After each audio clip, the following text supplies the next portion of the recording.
Hello, everyone, and welcome back to the Red Path. Today, I'm joined by the wonderful Mr. Ryan B., triumphant champion of the Barrie Bash number 10. Ryan, it is great to finally have you on the Red Path. How are you doing, my friend?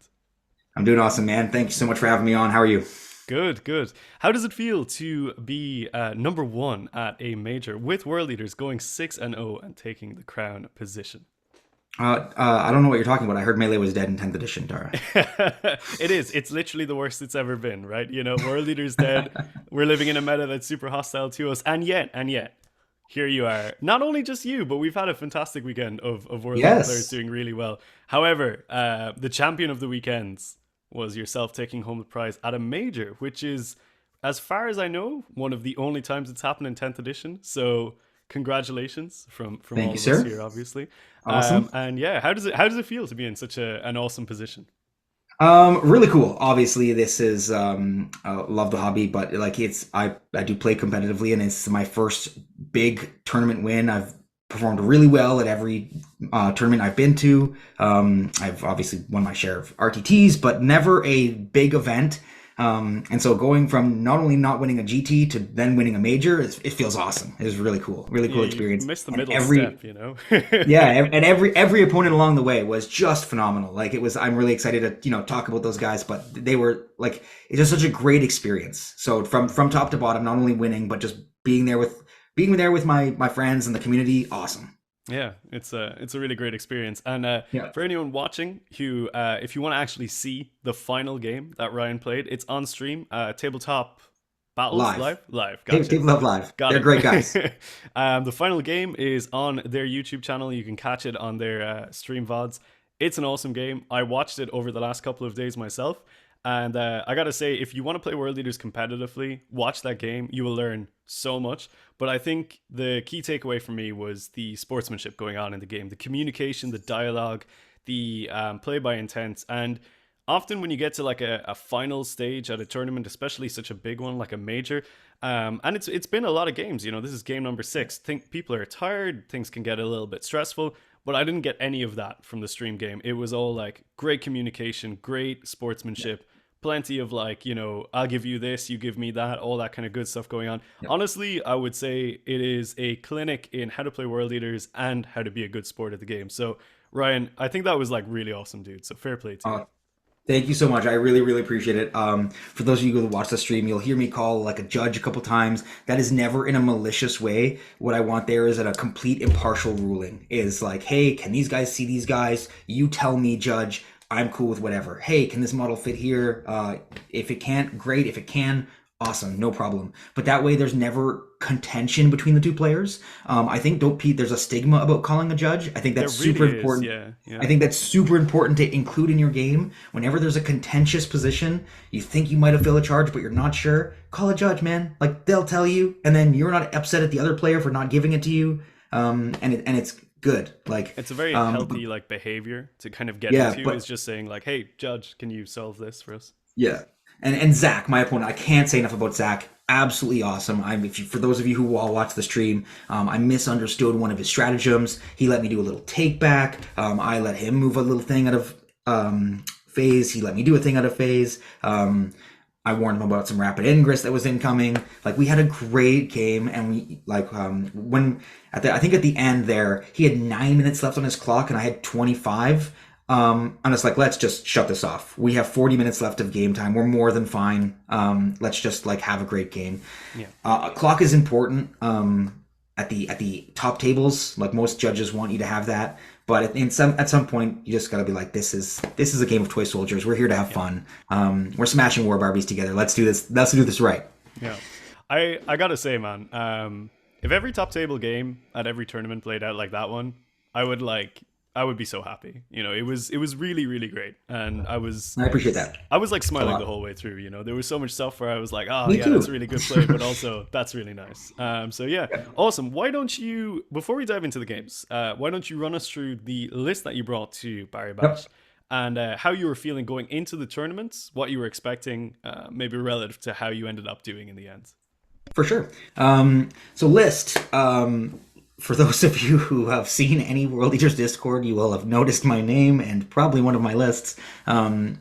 My list I believe in that actually event. Brian Doherty coined or gave your list like the Ryan B list the last time he was on the stream, so people may already Yeah. be even aware of it. Yay! Yeah, I'm famous. But no, so it starts with Angron because what competitive list doesn't, right? Right.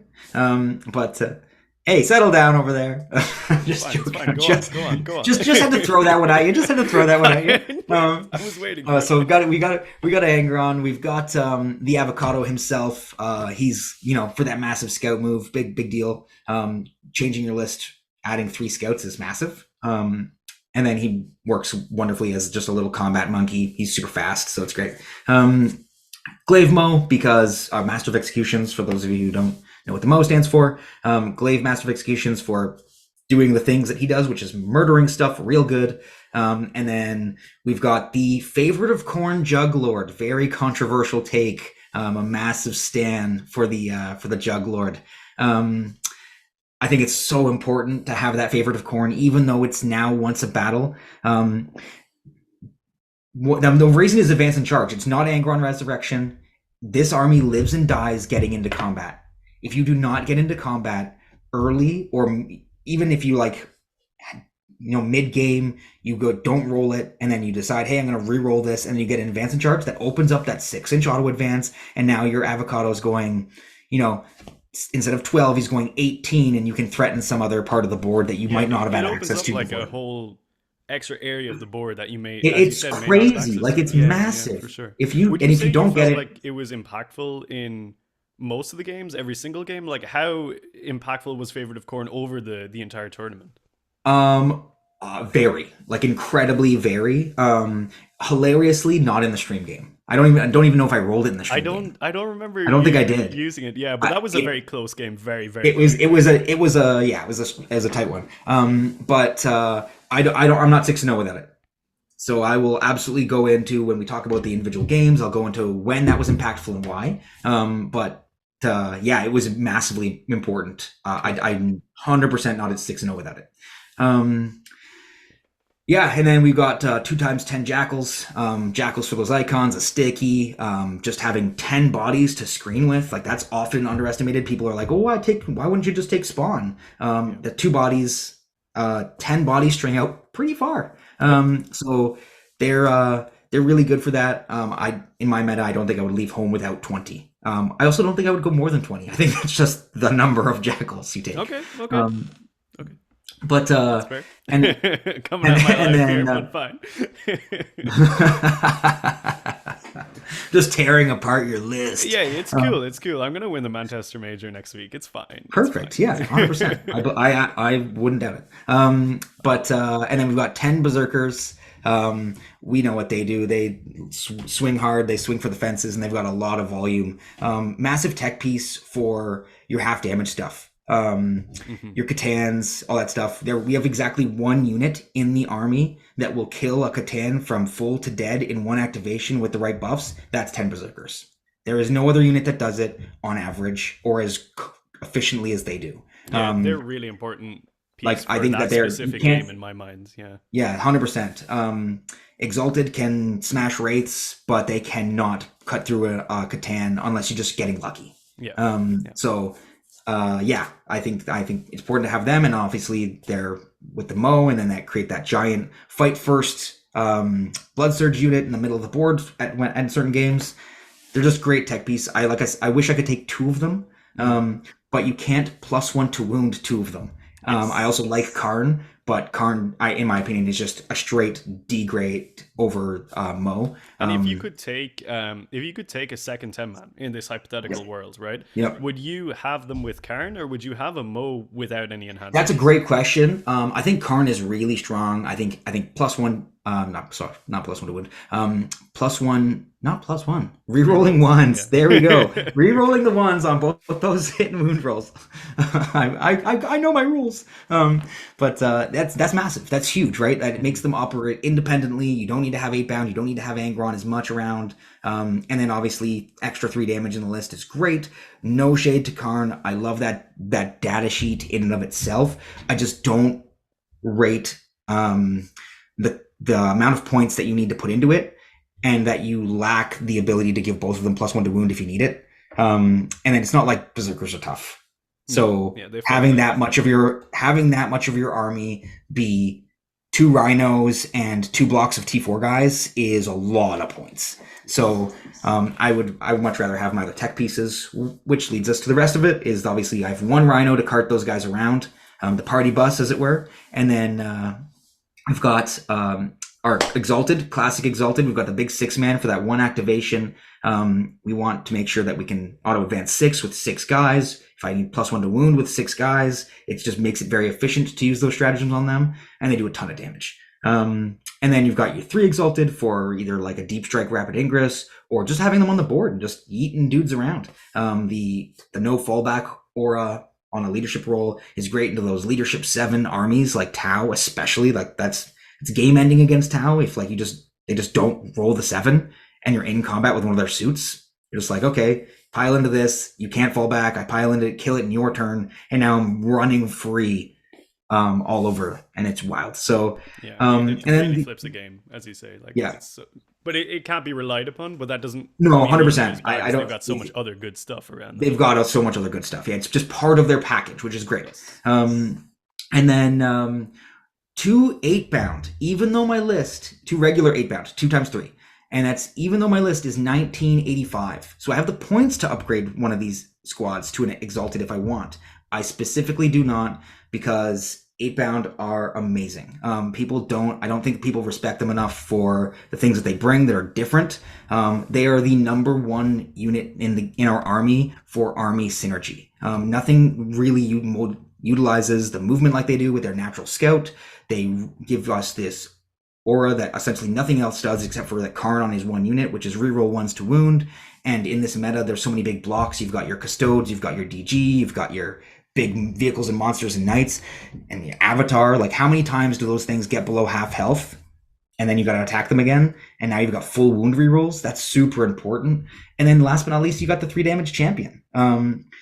That's like my favorite part, because like, okay, 100%. so Like, I've been like I was like one of those people who did not respect the 3-man 8-bounds like at yeah. all, even remotely. I was never even taking one, and you were like on them so hard and like kept saying it in our Discord, and I was like, shut up, Ryan, I know the game better than you.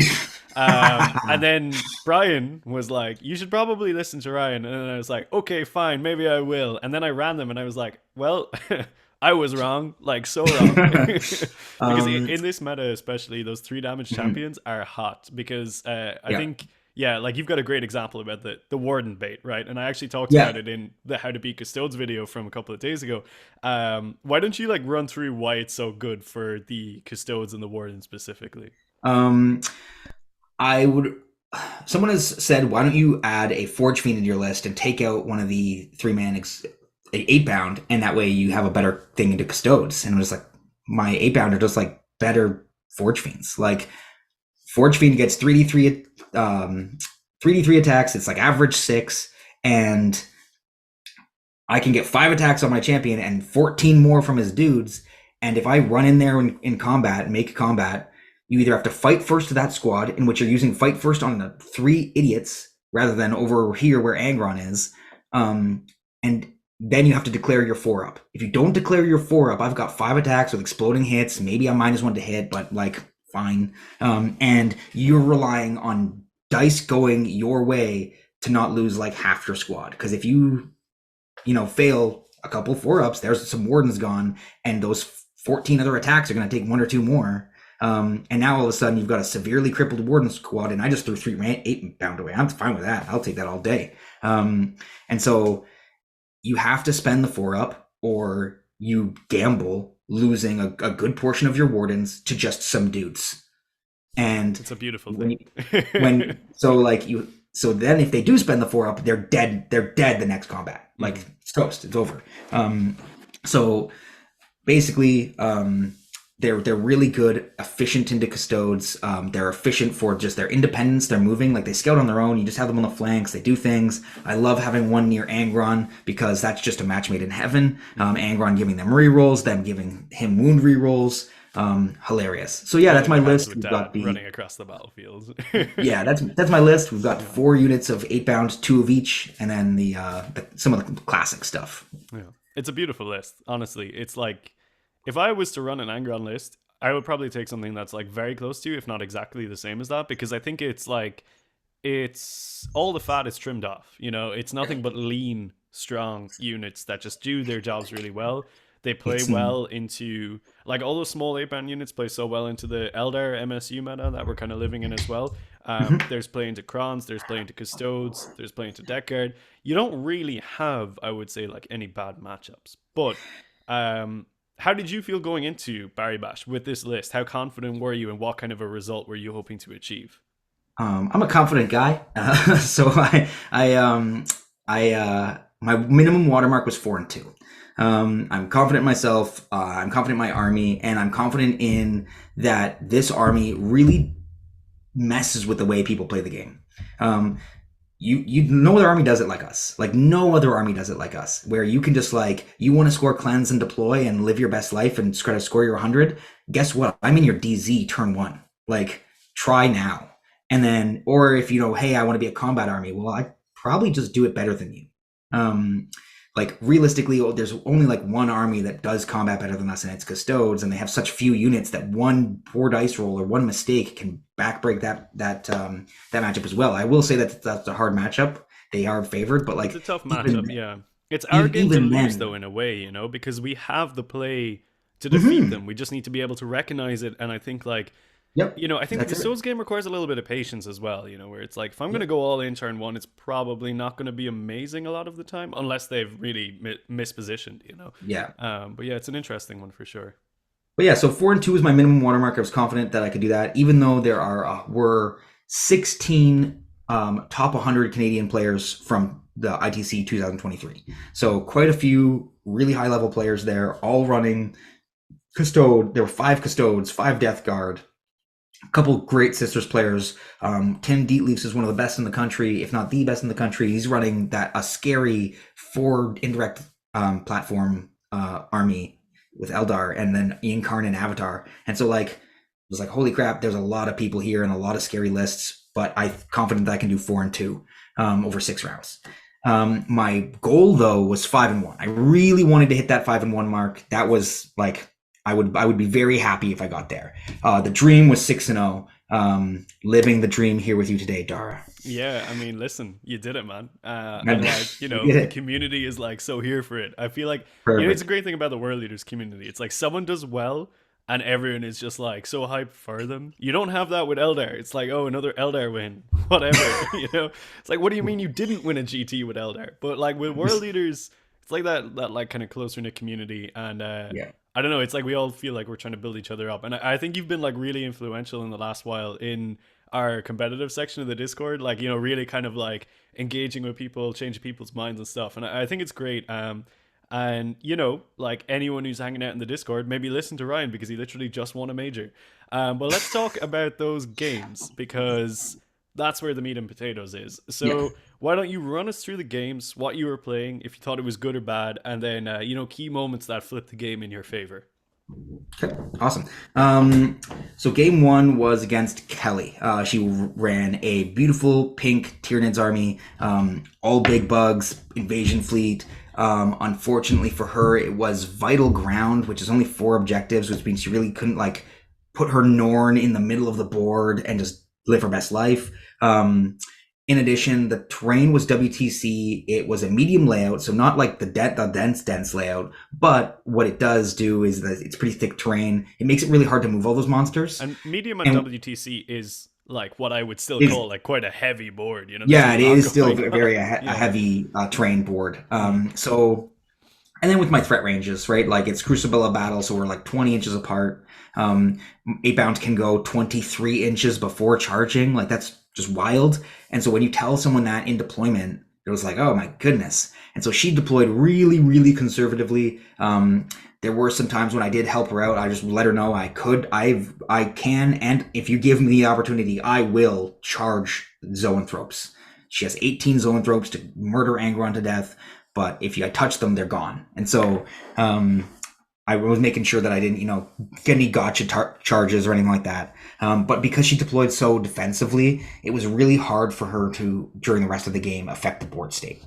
So I just like scored more all game, killed what I needed to kill, slowly started picking away, and then Angron gets into the back eventually and runs amok amongst those big monsters who just don't have the strength attacks to kill an Angron. Yeah, Nids don't have that kind of strength in their Yeah, roster. so I was just kept touching the zone ropes, and then they just couldn't do anything because there's no fallback in charge in that army. So Yeah. it was a fairly convincing and easy win. I generally never talk about dice. I'm very much like dice don't cost you the game. She could have used some dice help, like no hits on like exocrines, like all game, like just none. I was like, that's not even possible. That's not math. So it was an uphill battle for her in a variety of ways, but she was a phenomenal sport. She and her husband Mike run a tournament in like June up in here in Canada in Sault Ste. Marie, the team 5-man team tournament. If anyone from Canada is listening to that, they run a great event. You guys should go check them out. Awesome. So a convincing start. Yes. A matchup which was tough for the Nids. To be fair, I think it's like a series of situations which is like very, very difficult to play into that game, and obviously quite a dominant performance. So going into game two, what have we got rolling into us next? I love my world leaders. World leaders were my faction of choice when I wanted to start into Warhammer. I looked at the models and was like, yeah, no, this is not how we're gonna do that. That was like in like, I don't know, 2020, let's say. The bad times. Yeah, the bad times. The bad times. So there you go. So I started with Space Wolves actually, and a bunch of Thunderwolf Cavalry because that's awesome. Because I just love running and charging at things. So it was very karmic then that I got to play a Stormlance Thunderwolf Cavalry player. The mission is Servo Skulls on Search and Destroy, which, if you're familiar with that mission, is the worst. Just like shouldn't exist. Yeah, should not be there. But here we are kicking footballs at each other, and essentially the second you kick a football, it's in the opponent's deployment zone. So we're very close to each other. He gets first turn. I bait him a little bit with an avocado scout to give him a target so that I can get stuff staged. Avocado's pretty tough, so maybe he survives, and then I can respond by killing whatever charged him. Avocado did not survive an advancing Bjorn. That's what he did not do. Funny. Strange. But 6 Exalted go in, they go to smash Bjorn, and then I wrap around the outside with Jackals to like touch the back of Bjorn so that the incoming Thunderwolf Cavalry can't get around the terrain to charge my Exalted. They're just blocked off because they're just going to smoke Jackals, and then I get free reign into those dudes. Which, let me be clear. That's like a beautiful play, you know. Like I think it's like it speaks to like your player skill is like making those moves early on in the game, setting up situations like that is like that's how you win with world leaders. Yeah. You know, because most people would just like send in the Exalted, maybe dump in the Jackals as well, but not really think about where they're going to be positioning them. And it's an important kind of asset to dial in on, I think. Yeah, for sure. Like you like that's one of the biggest assets of Jackals that people I feel like underutilize is once again that model that unit length. Like scouts couldn't do what I did with the Jackals. Sorry, it's not scouts. Spawn. Like the spawn can't do that. There's 2 models, and so someone just goes around those guys. Stringing out Jackals is that's a move blocking scenario. So Stormlance doesn't have a ton of guns, and now you're getting around them. But anyway, so the Exalted, I'm like, this will deal with Bjorn. It's fine, right? Wrong. 7 wounds. He's got 8. Not ideal. But don't worry, we have 4 Jackals and the Dishonored Whiffs, but the 3 do the 1 blessed wound we need, and Bjorn dies to Jackals. It should have never happened, but it did. It's no, 100%. Dude, Magnus couldn't kill him. Primarchs couldn't kill him, but Jackals. It's fine. Jackals, absolutely perfect. So the Jackals finish off Bjorn. The Thunderwolf Cavalry hit the Jackals. I kill the Thunderwolf Cavalry. On the other side, the probably game losing mistake for him was he oathed my Berserkers, which were just like in his face. Like I charged like a dumb character. He windswept evasioned away from my Berserker so that I couldn't charge that Thunderwolf Cavalry unit with my Master of Executions. So I just hit like a lieutenant with combi weapon. Massive overkill, right? But Angron's nearby, and so he decides he's going to oath the Berserkers, but then charges Angron with all the Thunderwolf cavalry. And I think he just got like psyched himself out of the fight first. I think there was actually some play that he missed, which is another so high level play. Is you base the Massive Executions with like a trash squad. He had like an infiltrator squad nearby. You base the Massive Executions and then hit the Berserkers on the other side with your Thunderwolf cavalry, and now the Massive Executions can't fight them. I think he missed that play, and then he just decided to hit Angron. He lost his rerolls, didn't kill Angron, and I heroic intervened with the Massive Execution squad. And between the two of them, they might whop them up, and then after that, he lost both of his cavalry units. Bjorn was dead, and it was just kind of From that, not on yeah, it's a runaway train at that point. So we pretty much talked it out for the rest of the game after that. Big win. Played Big well. win. Played well, and a big win. So the end of day one sees you going to game Yes. 3, and what do we have rolling up for this one? So I talked about Kelly and Mike and their wonderful Sault Ste. Marie team tournament that you should go to coming up. Well, the next opponent is Mike. He has been ordered to get revenge for his wife and make sure that I eat dirt for hurting those beautiful pink bugs. He's running Drukhari. And he's got a very interesting list. It's the Real Space Raiders, not the Sky Splinter. Yeah, and the OG. yeah, there you go. And the reason for that was he didn't really feel that the strongest version of Drukhari was MSU combat. He still felt like it was the Lances, and I think that the Real Space Raiders supports the Lances better. And he had some other interesting tech, which was 3 times 2 units of Talos, which are, if you don't know what they are, they're giant beefy monsters that just take more damage than they frankly should. They've got flamers on them, they've got haywire on them, and they punch hard in combat. So you've got those guys clogging up the middle of the board, you've got Scourges running around with Dark Lances, and Venoms filled with Cabalites and Incubi, and all of a sudden, it's a little bit of an MSU party. He's got like 20 units or whatever it is. It's insane. But those small 8-bound units did a lot of work in this one. So in game 1, I didn't make any first turn charges because she deployed so passively. In game 2, I made 5 first turn charges. Because he went second, or he went first, and I just charged into the units and responded. In this game, I went first, and I made 5 first turn charges. We were talking about how we were gonna it was gonna be a game of attrition, and then I take advance in charge, and I roll a 6 on avocado, and I'm like, I can't help myself. I'm just like tweaking, and like it's happening. So I just move him up. And I start rolling hot in the rest of my advances, and I get both units of Exalted in, both units of 8-bound in, and Avocado. He loses, I think, a Mandrake squad, and then 2 Venoms and 2 of his Talos. It's just like it was just insane. So I just parked my army in front of him and was like, deal with this. And so it was a close game, but because he got stalled out on primary so hard, I ended up winning. So I think it was like obviously that big push. Yeah, it was 90 to 60 or something like that. Yeah. So anyway, it felt tighter than the score looked. He was a good player, very strong. There was some great moves, and we both had a ton of fun. Nice. Awesome. Yep. So that ends day 1. You're 3-0. Probably feeling pretty good at this point, on track to hit your results. Yep. We have rolling into day number 2. We've got game number 4. And what did you rock up into this time?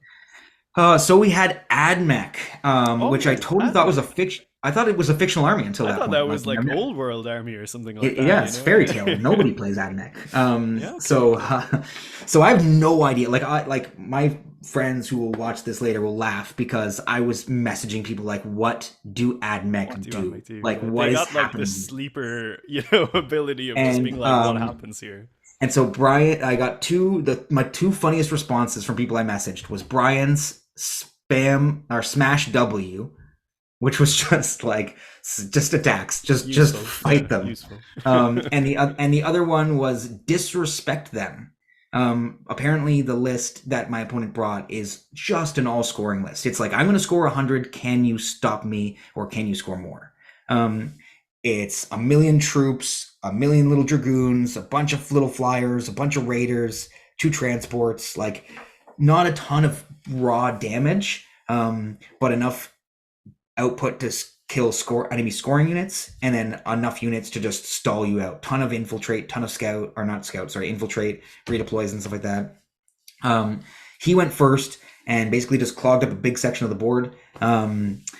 He made one mistake, and that was leaving me a little lane in the middle, which Exalted 8-Bound happily took to go and prepare to smash some Cataphren Breachers.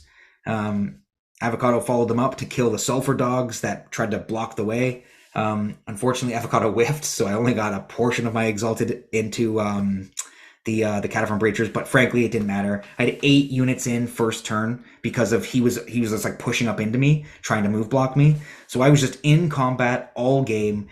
I did not table him, which speaks to the durability and frankly ridiculousness of how many units he had, and I only lost my 6-man Exalted and 10 Jackals in terms of like full squads. Like I lost other models, but not a full unit. Like those were the only 2 units I lost, and I couldn't table him over the full game. It was wild. Like he was just, it was like such a slog to get through. That must have been quite a stressful game, right? Because like it was so much there. It was, to be honest, I felt very confident the second that lane was open. It was ritual. And he took fixed, and it was cleanse and deploy. So I knew he was going to just get deploy. Like on sweeping engagement, there's very little you can do about getting someone into your deployment zone. But he has to make objectives in no man's land, and he has to be on objectives to score points, both primary and cleanse. And guess where I put all my models? Yeah. Just like on objectives. Right, so it's like, be here now. Don't. Like, you can't. So he fell behind on primary, and then I stalled out cleanse. He scored well on deploy, but realistically, despite it being a slog, I just made sure that he couldn't score as much, and I was good with the cards and scored a big 100. And so it was a fairly convincing win, but it was very funny because I had no idea what to do. So I was just like, here's all my units, fight them. I'll just do the thing I know what to do and run into combat and see what happens. And evidently, it was enough. Favored was impactful here. It did give me a turn 2 advance in charge, which allowed me to chase down some of the units that were going to score deploy or cleanse or whatever. Really cool for just getting that when I needed it. Yeah, absolutely. Yeah, that's a big one. Just being able to catch the scoring units in a list that really relies so heavily on scoring. And it's like you said, evidently you just played a disruptive game here, which is as you said before, the world leaders are great at it. So that works. So at this point, 4-0, going into number 5, probably starting to get maybe, hitting that region of like, all right, these are going to be some scary games now, right? Yeah, I have got, so I'll be completely blunt. I'm like Neo from the Matrix over here, dodging Custodes and DG and all this horrifying matchups so far. All the Custodes have been eliminated at this point. They were eliminated at round 3. And so like I can't face Custodes. I'm dreaming, but there's still some savages left. So pairings go up, and I have a full lunchtime to think about Tim Dietleaves, who's probably the guy who I was most afraid of in terms of list and player skill. Was this the Eldar indirect list? Is the Eldar player. Yes. So this is maybe one of my favorite games of 40K that I've ever played. I really wish that this was on stream as well. It was completely just the most insane game. He has 3 D cannons, the Avatar, the Yinkarn, a Night Spinner, 3 Swooping Hawks, 2 Warp Spiders, Fuegan, and an Autarch with the Phoenix Gem, so he comes back as well. It's basically just 4 characters that you can't kill, 5 incredibly fast scoring units, and 4 indirect pieces. Solve those problems. And I'm just like, oh no. That's really that list is right? Because it's got everything. Yeah, 100%. It was horrifying. I was absolutely here's 4-1. I'm fine with this. Like if there's anyone to lose to, it's Tim. He's great. Yeah. He's also a wonderful human being. He's a joy to play. Same with the way that things were on a stream. If any time anything was contentious, judge was called, and there was no hard feelings between either of us. And we had to call a judge more than once because the rules were wild. Yeah.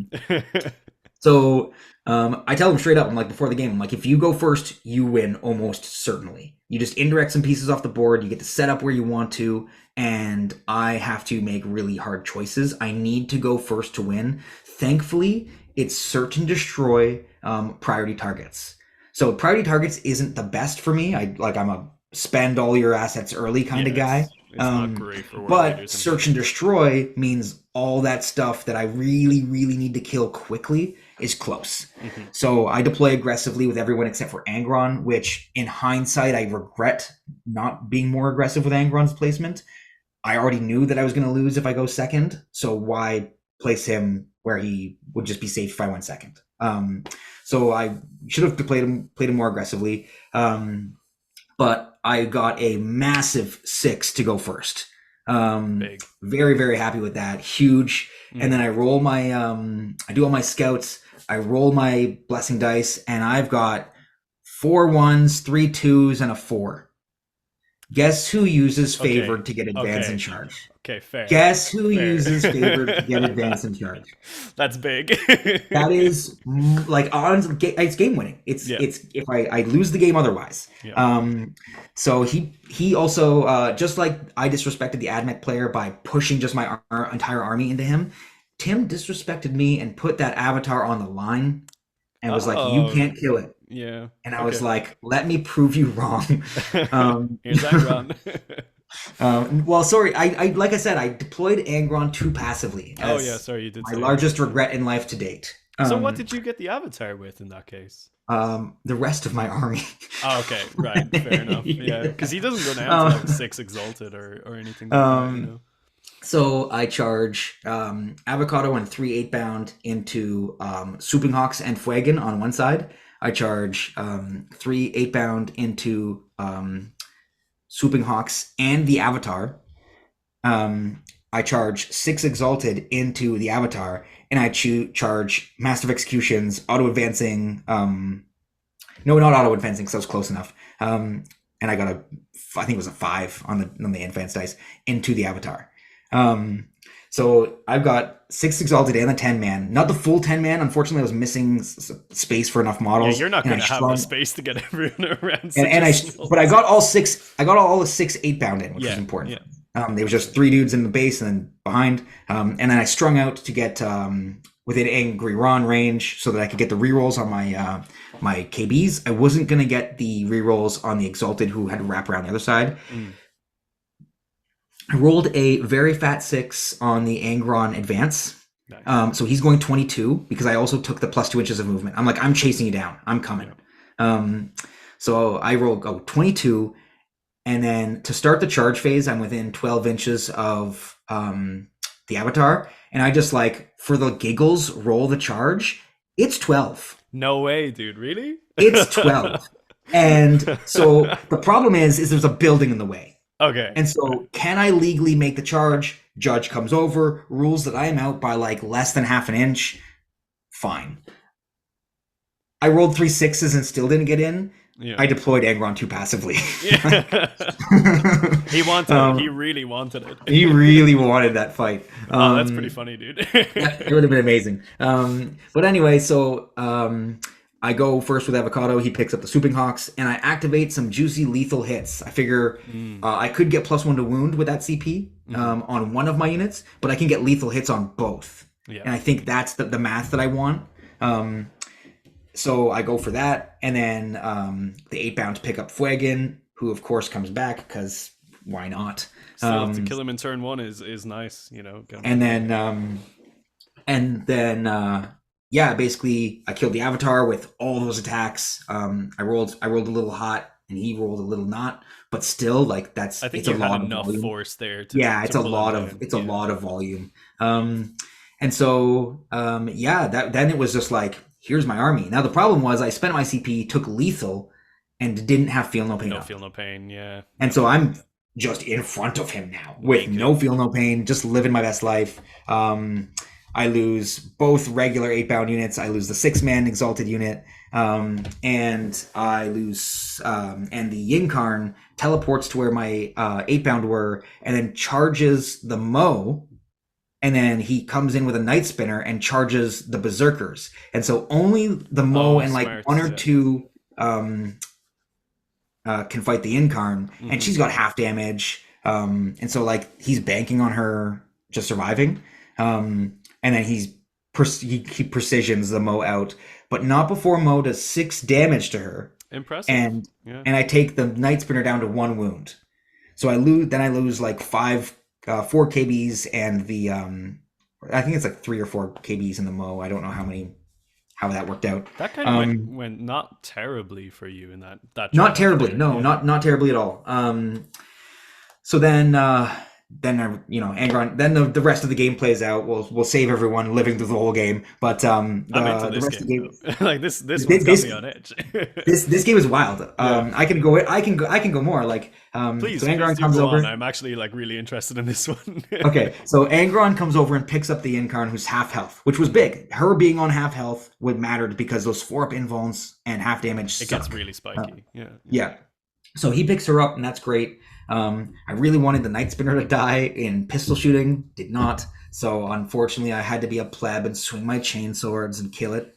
Um, Fair. um, his his Autarch came down. Sorry, he brought like swooping hawks down in my deployment to do deploy. He took fixed, which was a big wrinkle for me. So it was deploy and behind. Yeah, I think that makes Um, sense. Yeah. So that's why one of the reasons why I really went after those swooping hawks turn 1. So I took 2 of the 3 off the board. The third set came down in my DZ, did that. The My Juglord, who lived on my home, to essentially just be the anything that you bring back here, I'm going to kill it. Yeah, that makes sense. Yeah. And He's so got that speed as well, you know. so he went over and knocked those guys out. And then Avocado. This is the biggest. Like I was like I'm the fucking best player in the world. Excuse my language. Sorry. I was like I'm the best player in the world. This is gonna be the most amazing play. I move Avocado over to the D cannons. They overwatch me, and I invuln them away. And I'm just like, what's happening here? This is meant to be.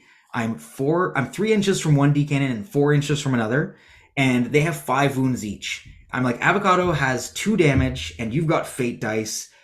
What I want to put 8 attacks into one and the 4 Rhino horns in the other. I need the other one to be wounded. So I spend my 1 CP on grenade, and I do 3 mortals. And I'm like, this is perfect. This is the best. All I need is 1 attack to go through. Guess who rolls a 3 on a 4-inch charge? Beautiful. Oh my goodness. The judge comes over to verify, and I'm just like, I lost the game just Yeah, that's there on a heartbreaking. greedy Yeah. grenade. On a really greedy grenade now. And so Avocado just sitting there. I did take the primary from him because they are only OC2 and only one of them was on the point. But Yeah, true. but like That's rough though. That's really Man, rough because it's such a greedy grenade as well with what you had in mind. but like And then- realistically though, it's a 4 charge. Like Yeah. 2d6 on a 4 charge, and I'm killing 2D cannons because it's not like he doesn't have 1 CP to fall back and shoot, right? Yeah. So like it's not like if I don't kill one of the D cannons, the D cannon just shoots me anyway. I can't rely on invulning all of them. And so yeah, I got greedy, got punished for it. But It happens. it happens. So yeah, the D cannons take care of Avocado. And then warp spiders come over and kill all my home objective jackals.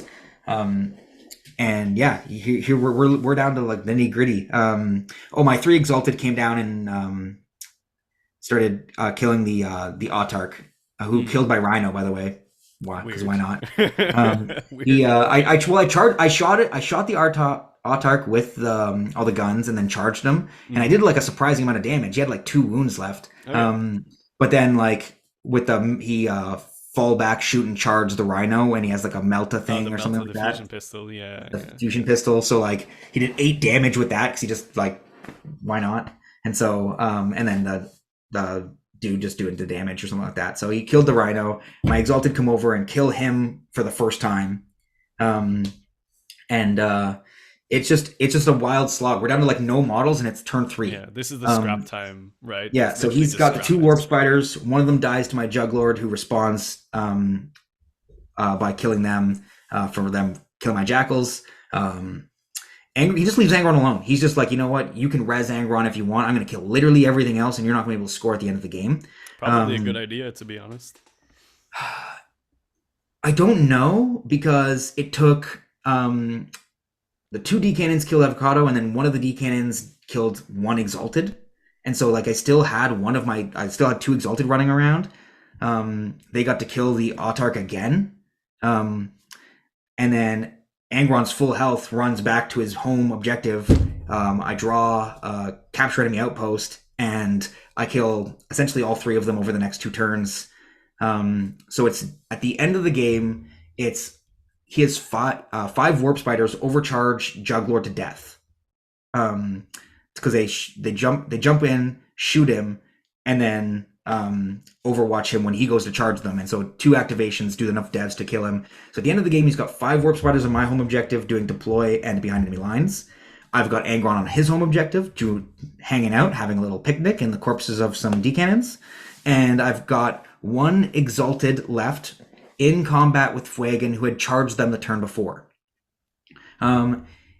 It's my turn. I've got the top of turn 5, and he's got the bottom.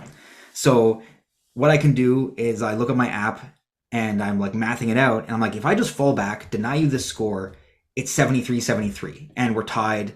I'm fine with that. I'm chuffed with that. Mm-hmm. And so I go to him. I'm like, is this correct? You want to check your score? No, man, I have it 74-73 for me. Sorry, for like Tim. Tim's going to win by 1. Mm-hmm. And I misscored one of his deploys from a 3 to a 4. Right. And so now I'm losing. I'm just like, well, I don't care. Like, I don't care if I lose by 1 point or 20. Like, yeah. But the only hope of winning is 1 Exalted living a round of combat with Fuegan. And he gets to fight first. Oh, that's tough. Ooh, that's tough. Oh, that's what I do nice. Because if I fall back, he gets to shoot and charge, and if Fuegan survives, he gets to fall back, shoot, and charge. So I need to not only do I need to live this round, I also need to kill him this round. Yeah. I need my response to kill him. So I stay in combat. Fuegan, fortunately, only has strength 5 weapons, so only wounds twice, and I roll my invulns 1-6, 1-4. I have 1 CP, and guess which becomes a 5, and I survive, and then he just couldn't roll a save. Fuegan dies, and I win by 13 points because I also have overwhelming force. That must have been a and it was just in combat, man. Oh my goodness! Ooh, that's yuck. So like, it was wild. It was the wildest game. But Tim was a gentleman the whole time. It was a crazy game. Dice be dice, and I had a blast. He was a great dude. Taught me a lot, and it was a lot of fun. So yeah, that was game 5, and that was the whole spiel about that one. I'm glad that we talked through that one, because that was crazy, dude. Like that was really interesting. Lots of very high level plays happening there on both sides, which is awesome. I wish that one was on stream. I also really wish it was on stream. I would have loved to watch that. But sick. But we do have game 6, which was on stream. So for anyone who wants to watch that in full, catch it over on the stream. I'll probably pop a link for that down below in the video description as well, just so people have it easily. But why don't you give us a little synopsis of that game, how you felt going into it? Because I remember you messaged into us on Discord, and you were kind of saying that it was, I don't think you were like crazy confident about the matchup. No, not at all. Because you were playing into either Sisters or Guard at this point. Yeah, right? and both of them, so both high level players. So it's Zach on his Sisters, who I ended up playing on the stream, or Nick J playing Guard. And Nick J was playing 18 Bullgrin with indirect pieces behind, which sounds like just an absolute nightmare. Like basically, it's like World Leaders, like even Berserkers have such a hard time cutting through Bullgrin. Or Zach, who's running 30 Arcos. And so I'm like, either way, there's 3 giant tar pits, at least 1 interact piece, and a bunch of tanks. And I'm like, both of these sound like really tough matchups on a take and hold, even though it's search and destroy again, that it's really tough to cut through the stuff that I need to cut through and then get to the juicy meat behind. Yeah. So, I was worried about that kind of going in, but it ended up being great. I think I told this to talk to Zach about after the game. He made one mistake, and that was placing Arcos on a flank instead of the center. Yeah, I Not noticed that like, because they were kind of just down hanging out with some jackals, which yeah. after that Well, was resolved, it's kind of like whatever, right? yeah, and then the other ones were on the other side, right? Like I think he wanted an Arco on each objective point, and I think his experience told him that people really struggle killing Arcos. Um, which I did, to be fair. Like it's they survived. Like if you watch the stream, it was annoying to deal with. Yeah. He killed more of them than I did. I feel like. There was that one flank down by the jackals, and he rolled like 4 1s on the first Yeah, overcharge. It was just yeah, he like, rolled. okay, I guess. I guess. Yeah, it was pretty wild. But no, that was a great game. I was not confident going in. Um, like not confident that I could just beat him, Mm. but obviously it worked out, and we had a great game.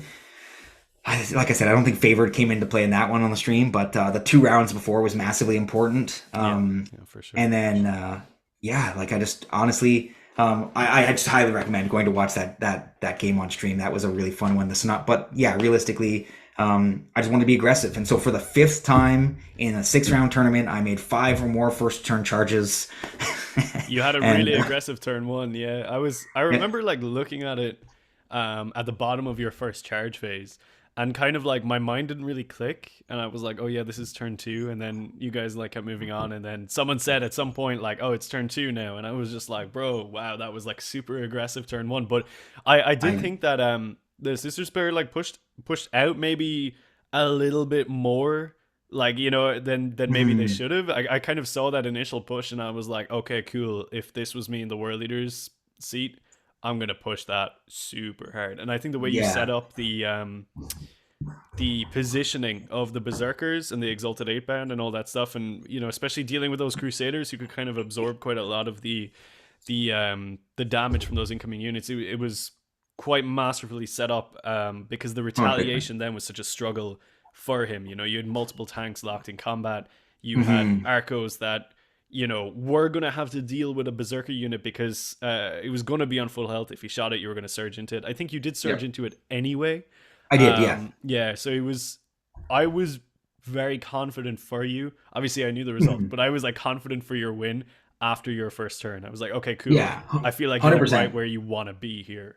Exactly. I felt the same way. The second, honestly, before I even started my first turn, I was confident. When those 2 tanks were just left exposed, I was like, okay, like that's probably the mistake of the game. Mm. I don't think that like he had played against World Eaters like once. Obviously, player skill is wildly different for everyone, and I only played this army, so I'm very like I know what to do and where to do it. And so like when you give me a gap, I'm going to take it. Like I just don't know any other way but to absolutely just push into you. Like all my friends on the stream watching the stream will be laughing right now because that's all I do is I just first turn charge people, and if you can handle it, you can handle it. If you can't, you can't. I don't know what another way to play. So yeah, so but yeah, you give me a gap and I'll go for it, and you gave me a gap, and so I pushed in, locked up those vehicles, obviously killed some. Made sure to take out the castigator. I really wanted to take out like the high damage pieces, because then even if my army's parked in front of you, what are you gonna do about it, kind of thing. And like he did a decent amount of damage, right? Like it was Oh good yeah, the clapback. retaliation was like pretty decent, but It was you good know, clapback. at the end of the day, I was always kind of like, he's done a good amount of damage here, but you have Angron about to start playing Yeah, the game, and it's hundred just going percent, to be right? Like super rough from Angron, there. Angron hasn't even started playing the game yet, and Arcos can't deal with Angron, Yeah. and you can't kill Angron with no 100 killer missiles left, essentially, and one castigator. Um, and I made sure to shut down that castigator before he got a chance to shoot at Angron, and so yeah, it was a really fun game.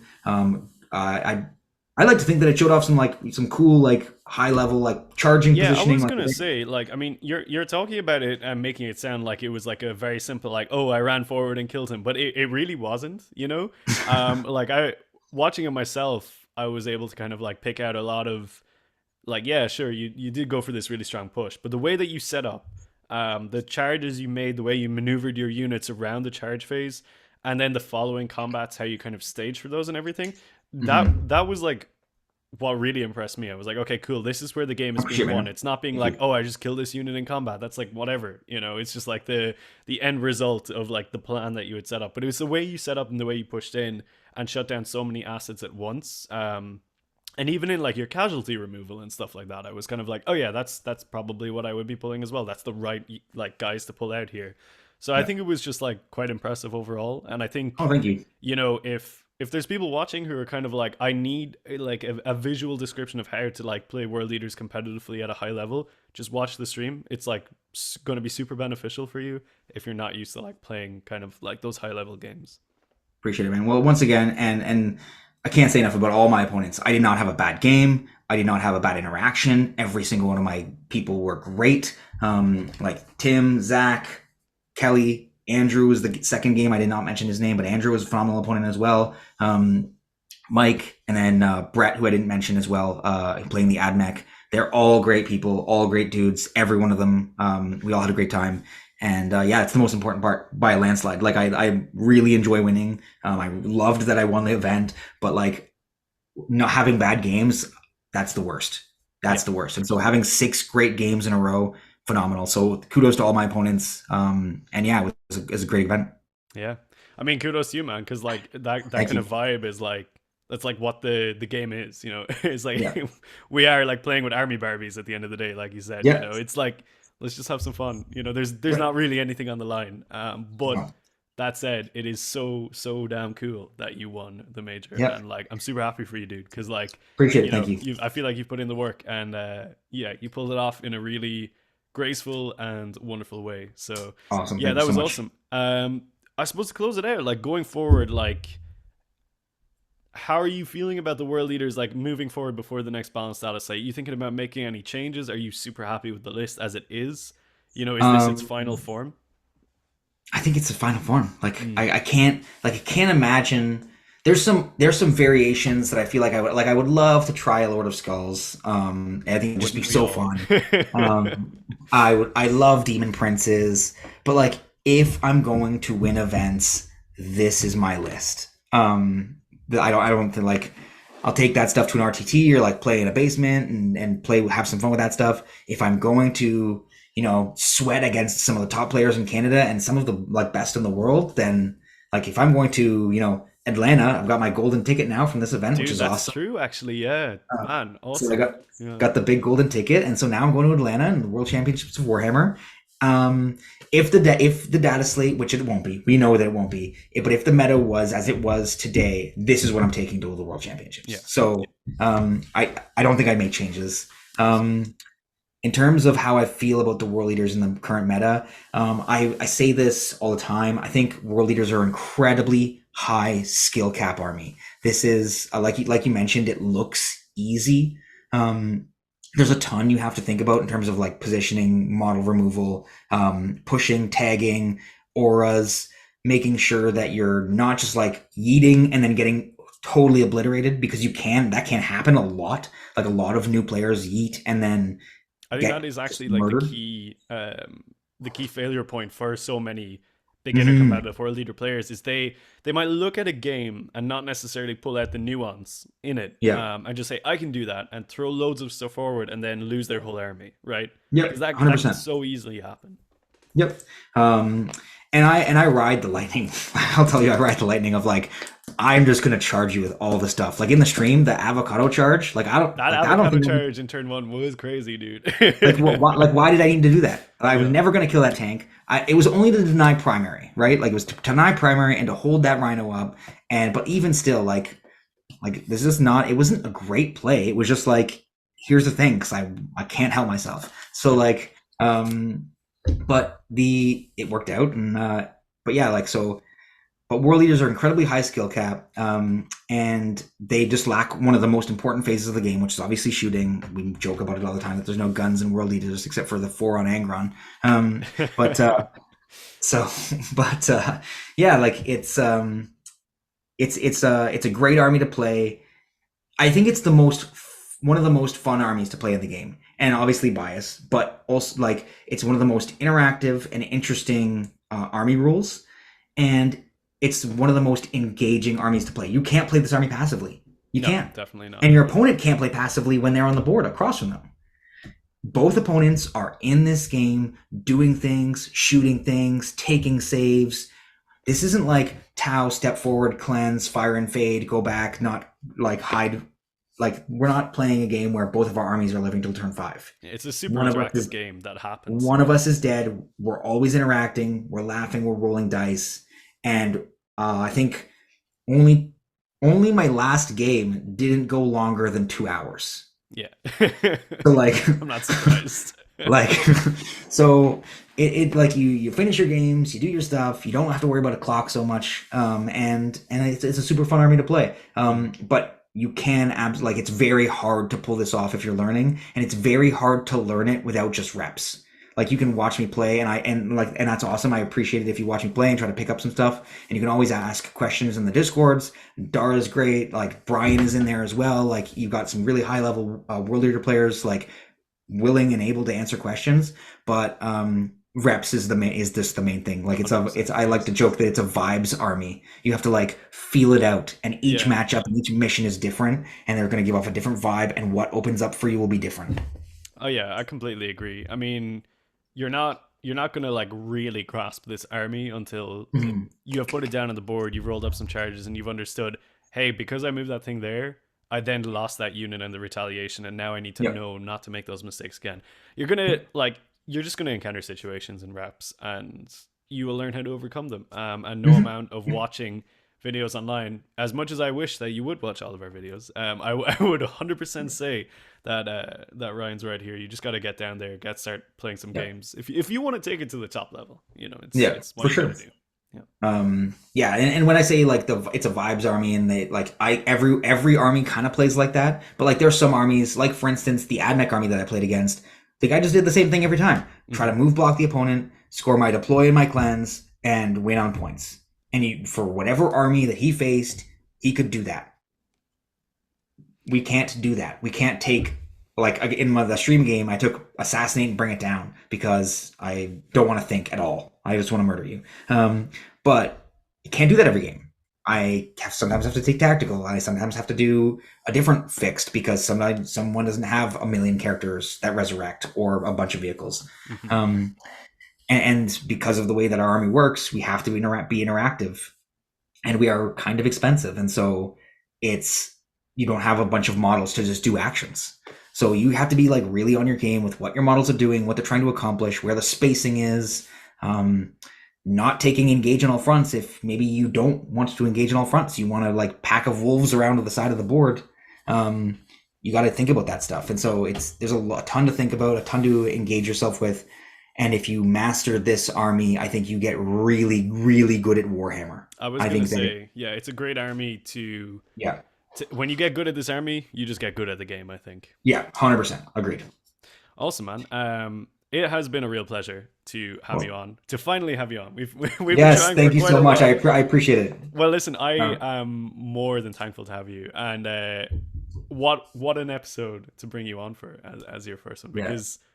like, just so cool talking to somebody who won a major and won it in such style.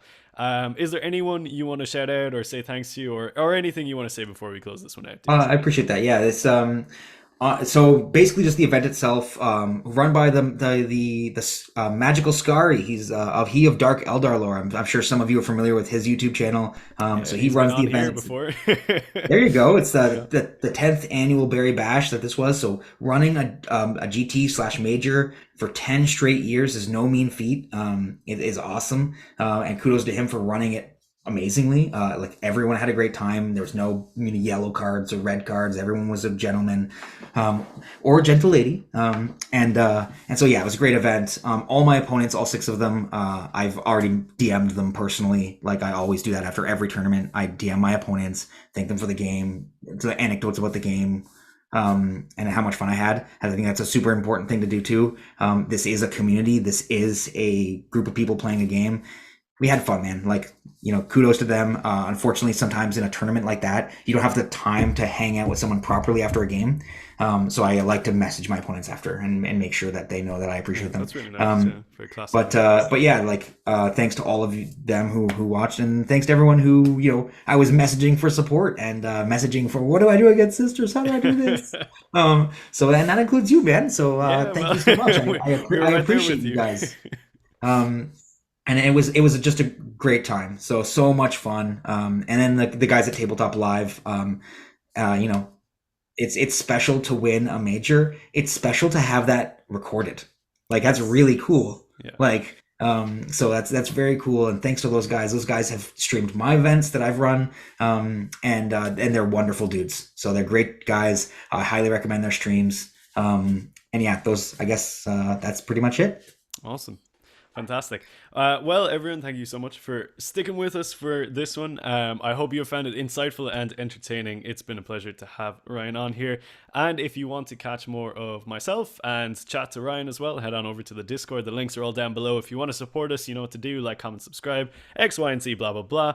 But for now, that is it from myself and from Ryan. So until the next one, folks, stay healthy, stay safe, and kill a main burn.